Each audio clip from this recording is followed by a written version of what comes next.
Thank you. Hi, everybody. Hi. 1966. I'm going to take you back. It's going to be my best year ever. I was just voted All-League as a catcher on my baseball team. They told me I had a cannon for an arm. In that football season, I was All-League, All-Conference, All-State, and Bowling Green called me and said, we're going to give you a full-ride scholarship to play football here. It was going to be the most fantastic year I've ever experienced. Now, on the way to Bowling Green, I'm sitting in a back seat with two big kids. They were going to play football too. Kid on my left weighed 340, going to play tackle. Over here, 220, going to play guard. Now, the millennials won't get this, but I'm sitting between these two fellows in the back seat of a Corvair. And you won't get this either, but I'm sitting on the hump. And I'm scooched up in my seat, and I got my head resting on the seat in front of me. And I don't remember the accident at all. On the Ohio Turnpike, there was a drunken driver going the wrong way. He came across the median strip. And he hit the car that I was riding in head on. The patrolman told me they found pieces of my hair and scalp on the front and back windshields. I don't remember the accident, but I remember waking up. And the doctors came walking towards my bed, and they said, son, you've broken your neck in 3 spots.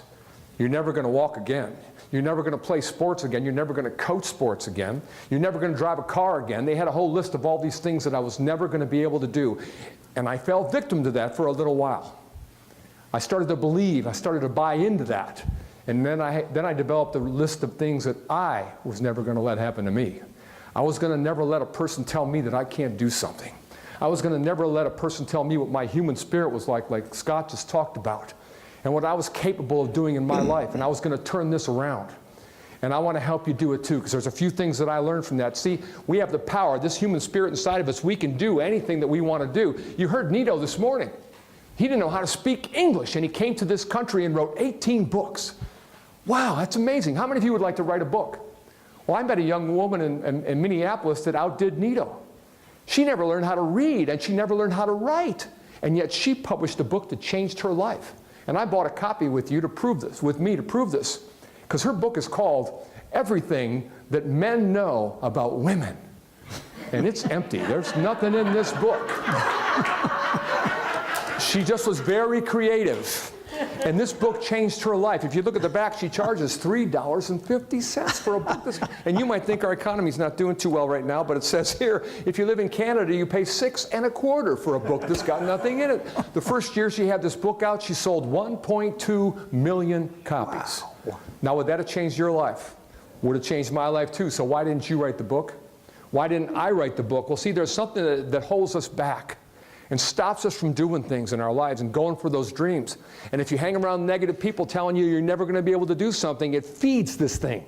And what I'm talking about is a part of your brain. It's called the reticular activating system. I never heard about that before. Maybe you didn't either. I call it the little voice in the back of your mind, because we all know what that is. And you might not believe you have a voice back there, but psychologists have proven that the average person has a little voice in the back of their head that speaks to us about 50,000 times a day. That's how many thoughts the average person has in one day. But you never hear the voice until you get in a pressure pack situation. And then you can't shut the little sucker up. And it's telling you things like, you're going to miss this shot. Don't ask her out. She's too beautiful. Don't buy that car. It's going to break down. Don't apply for that job. You're never going to get it. And pretty soon we become paralyzed by our thoughts, like I was paralyzed by my broken neck. Now, if you don't believe that you have a little voice in the back of your head, let me ask you a question. How many of you, by show of hands, how many of you talk to yourselves?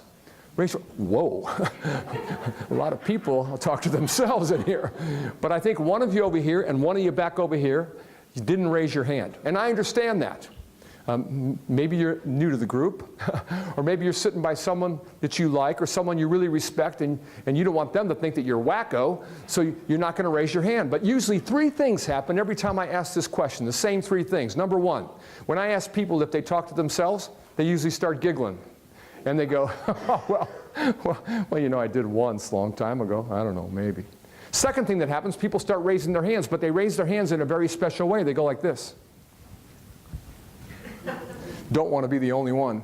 Third thing is kind of amazing. First time I noticed it, I was working with a football team outside of Cleveland, Ohio. I walked into the room with about 60 guys. I said, okay, fellas, who in this room talks to themselves? 2/3 of them raised their hand just like you did. But I noticed the other 1/3 of them were sitting there going, man, I don't know, do I talk to myself? I used to, I don't anymore, this guy's right. I guess he's right. And you know what? We all do this. But let me show you very quickly the one thing about your little voice. Your little voice, ever since you were a kid, has been conditioned to not tell you the truth about yourself. It lies to you about your ability. Now I'm going to prove this. I'm going to prove that you have a voice. I'm going to prove that the voice lies to you. But I need your help to do this. And all I need you to do is to guarantee me that while we do this little demonstration, you're going to give me everything you've got. You're going to give me 100%. It's only going to take 20 seconds. Can you give me 100% for just 20 seconds? Can you do that? Yes. Okay. Let's do that again, okay? This time, pretend like you like me, all right? Just act like you like me, and when I count to 3, I want you to say yes as loud as you can. Ready? 1, 2, 3. Yes! Go. Oh, wow, I want you to come in every audience that I'm in, because that was 100%. So here we go. I want to prove your voice lies to you. I want you to take your left hand and raise it up in the air. Get it up in the air, as high as you can get it. Come on, as high as it'll go. Good job, that's great. Is that as high as it goes, young lady? Good job. That as high as it goes back there? Awesome. That as high as it goes in the back? Great. Now that your hand is up as high as it can go, I want you to take and raise it just 1/4 inch higher. Go. Now put your hands down. Did you just see what happened? I just asked you to give me 100%, and you said, yeah. And then I asked you 3 times, is your hand up as high as it'll go? And you sat there going, uh-huh. And then I said, go 1/4 inch higher, and what'd you do? You did it. See, it doesn't make any difference how good you think you're doing something. You can always do things better. I don't care what it is we're talking about. So how do you change the voice? How do you get it to be on your side? Here's a few techniques for you that you can use immediately, today, right now. Number 1, I learned when I broke my neck. And it sounds so simple, but it's not easy to do. Always remember one thing. What time is it? Anybody know? Well, see, I don't know if you can see my watch. There's nothing in my watch. And people always look at me and go, why do you wear a watch with nothing in it? Well, there's 2 reasons. Number 1, it was really cheap. And number 2, it reminds me of the only moment in my life that I can do anything about. When is that moment? It's right now. This is the only, if you really think about it, it gets kind of eerie. It's the only moment that exists in your life. Everything else has already happened or it hasn't even occurred yet. You know, at Stanford University, they did research and found out the average person in our country spends 56 minutes out of every hour worrying about what's going to happen in the future and regretting things they did in the past, and only 4 minutes an hour in the only moment they can do or exert a force on. And the younger you are, the harder it is to stay in this now. And I believe it's our fault, my generation. We allowed too many negative things into our daily environment. The things you see on TV, the movies, the newspapers, the music that kids listen. My first experience with this, I'm driving my kids down to Columbus, Ohio. My daughter Allison is turning 12 that day, and she's got 11 of her 12-year-old friends in the back of my van. Now we're driving down to Columbus, Ohio, and we're going to see a group called NSYNC. I know, and I heard they're coming back, and I'm going, and I hope Justin stays in America, and he's with them. And now on the way down there, my daughter gives me a CD, and she says, Daddy, can you put this CD in? Jessica wants to hear track number 5. I said, sure, honey, it looks okay to me. Oh, and I always did like M&Ms. But I found an M&M that as a father, I'm speaking as a dad now, something was wrong with this picture.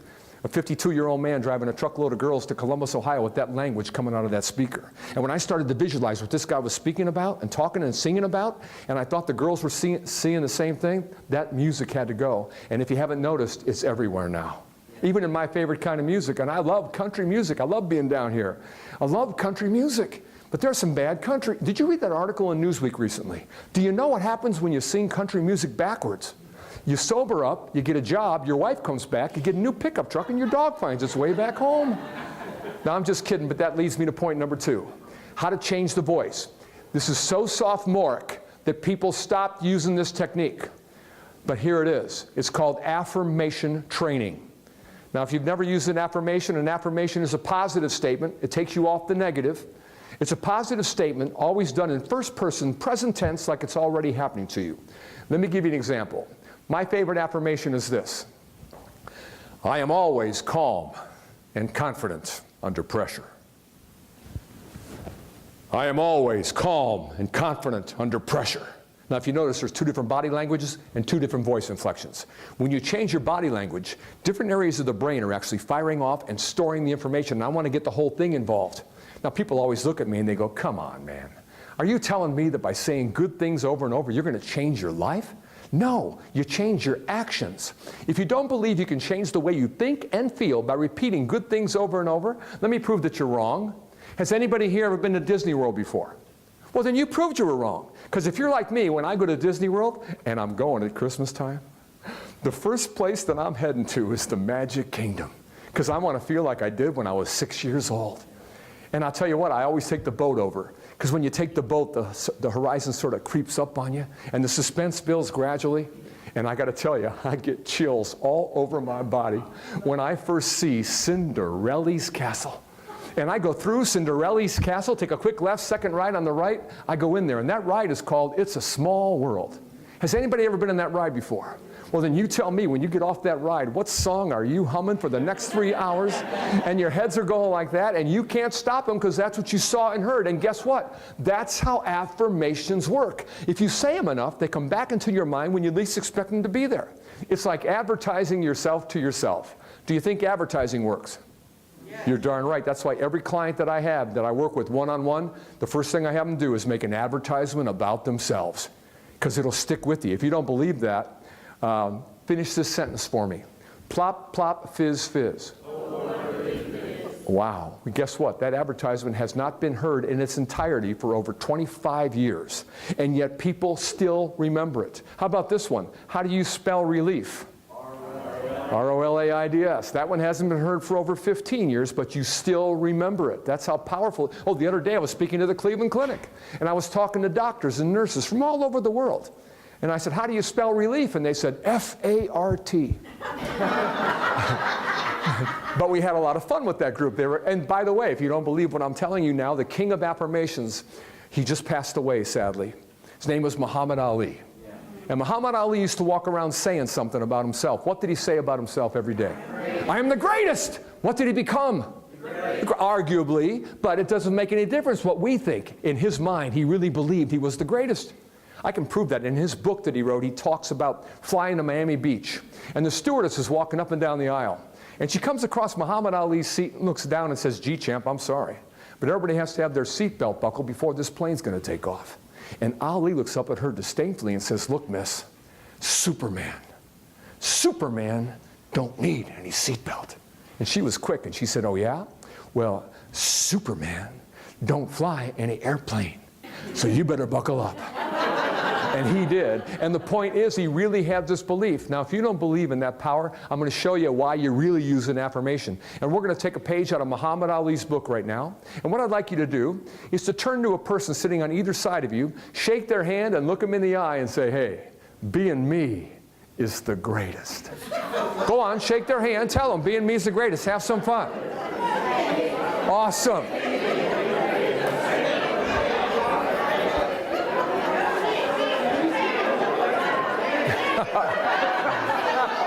Awesome. Okay, come on back to me for a second. Let me ask you this. What's everybody in the room doing right now? You're laughing and you're smiling. Even the crabbiest person in here, and I got you picked out, is laughing and smiling right now. And guess what? When you smile, guess what? Your blood chemistry, if you work in the medical field, you know your blood chemistry just completely changed. And you know what? The neurotransmitters in your brain are completely different than they were before you smiled. And yet I see people that don't smile. They're walking all around Findlay, Ohio, where I'm from. They walk all around this campus. You can see them without smiling. But you know what I've learned as I've gotten older? Whenever I don't feel like smiling, I carry my own smile with me. And I take, because this is what I call an emotional state changer. Sort of like that wand you just saw a little bit ago. When there's road rage in a car behind me and they pass me up, I just hold this up. And it changes their emotional state. And all I'm saying, to sum up what I've talked about today, is to never let anybody tell you that you can't do something.